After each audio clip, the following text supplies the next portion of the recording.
ত্রিপুরা রাজ্যের একমাত্র রাজ্যসভা সাংসদ রাজীব ভট্টাচার্য ত্রিপুরা রাজ্যের খাদ্য নিগম বোর্ডের চেয়ারম্যান নিযুক্ত হওয়ায় চুড়াইবাড়ি খাদ্য গুদামের অস্থায়ী শ্রমিকরা তাকে ধন্যবাদ জানিয়েছেন।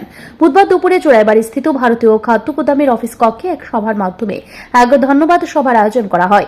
উক্ত ধন্যবাদ সভায় উপস্থিত ছিলেন শ্রমিক সরকার তথা পঞ্চায়েত সদস্য রমা সেন, বিব্রত দেব, পঞ্চায়েত প্রধান সঞ্জীব পাল, উপপ্রধান আলী হোসেন সহ কর্মরত শ্রমিকরা। তারা জানান, কংগ্রেস সরকার বিগত 70 বছরে ত্রিপুরাকে যেভাবে বঞ্চিত করে রেখেছে, বিজেপি সরকার ঠিক এর বিপরীত মেরুতে দাঁড়িয়ে ত্রিপুরাকে ঢেলে সাজাচ্ছেন। ভট্টাচার্যকে ভারতীয় খাদ্য গুদামে ত্রিপুরা বোর্ডের চেয়ারম্যান নিযুক্ত করায় স্বাভাবিকভাবে শ্রমিক মহলে খুশির জোয়ার বইছে।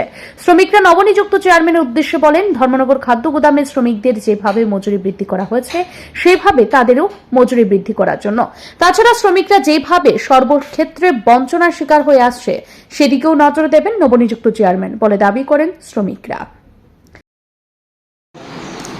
আজকে আমরা এখানে চুড়াইবাড়ি এসেই গোডাউনে কর্মরত শ্রমিকবৃন্দ সমবেত হয়েছে এখানে, এবং এখানে আমাদের মধ্যে উপস্থিত আছেন আমাদের চুড়াইবাড়ি গ্রাম পঞ্চায়েতের মাননীয় প্রধান শ্রী সঞ্জীব পাল মহাশয়, উপস্থিত আছেন আমাদের চুড়াইবাড়ি গ্রাম পঞ্চায়েতের উপপ্রধান আলী হোসেন মহাশয়, উপস্থিত আছেন আমাদের ফুড গোডাউনের সর্দার শ্রীযুক্ত বিব্রত দেব মহাশয়, এবং আমার এই গোডাউনের কর্মরত সকল শ্রমিকবৃন্দ।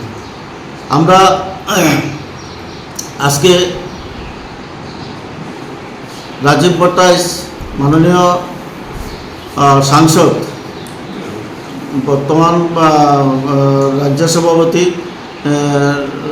প্রদেশ বিজেপি রাজ্য সভাপতি এবং বর্তমান রাজ্যসভার সাংসদ শ্রীযুক্ত রাজীব ভট্টাচার্য মহোদয়কে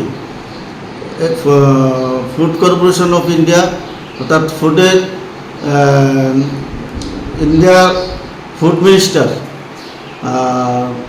FCI ত্রিপুরা বোর্ডের চেয়ারম্যান করেছেন।